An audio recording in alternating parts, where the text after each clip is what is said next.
Once upon a time, in the small yet vibrant town of Lockhaven, there lived a talented young artist named Eliot.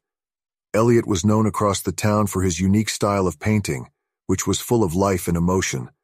Yet despite the praise he received from his fellow townspeople, Eliot had yet to see any financial success from his artwork.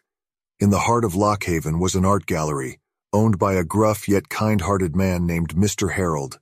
Each year, he held a contest, inviting artists from all over the region to submit their best works. The winner would receive a substantial cash prize, along with the opportunity to showcase their work in his gallery.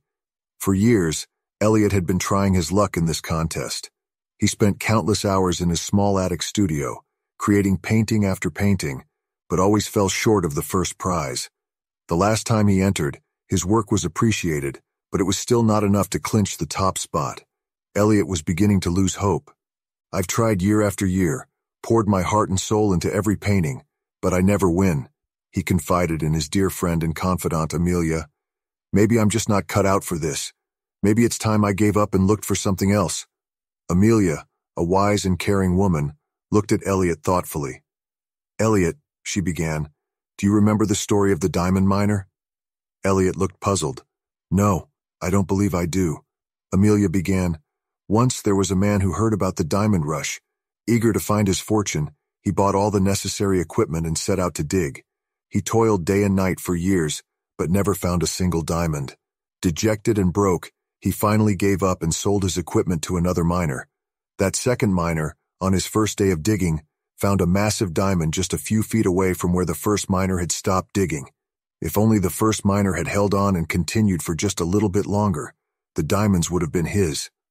Amelia looked at Eliot and gently said, "You see, Eliot, you might be closer to success than you think, but if you stop now, if you don't continue on your path, you'll never reach it." Eliot contemplated Amelia's words. It felt as if a new fire had been ignited within him.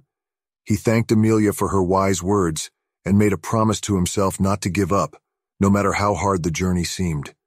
Eliot returned to his attic studio with a renewed spirit. He began working on a new painting, pouring all his emotions and thoughts onto the canvas. Months passed as he painstakingly worked on his masterpiece. The day of the contest came. Eliot submitted his painting, holding his breath as Mr. Harold walked around the gallery, examining each piece. As Mr. Harold stopped before Eliot's painting, he took a step back, visibly moved. The moment of truth came. Mr. Harold cleared his throat and announced, "The winner of this year's contest is Eliot, for his exceptional painting that touched our hearts deeply." The crowd erupted in applause. Eliot's heart swelled with joy and relief. He had finally won. From that day forward, Eliot's career as an artist took off. His paintings sold like hotcakes, and he achieved the financial success he had dreamed of. But more importantly, Eliot learned an invaluable lesson about perseverance and the power of continuing on one's path.